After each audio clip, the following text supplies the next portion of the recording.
মাত্র ৭২ ঘণ্টায় ১৬টি দেশে হামলা চালিয়েছে ইসরায়েল।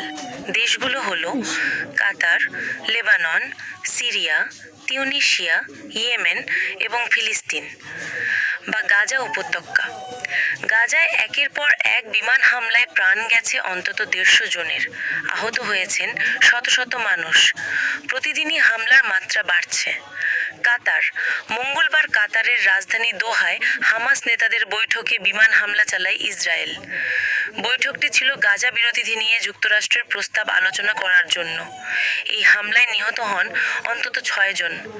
হামাসের জ্যেষ্ঠ নেতা খালিল আল হায়ারের ছেলে, তার কার্যালয়ের পরিচালক, ৩ জন দেহরক্ষী, একজন কাতারি নিরাপত্তা কর্মী, তবে শীর্ষ নেতারা বেঁচে গেছেন বলে জানা গেছে।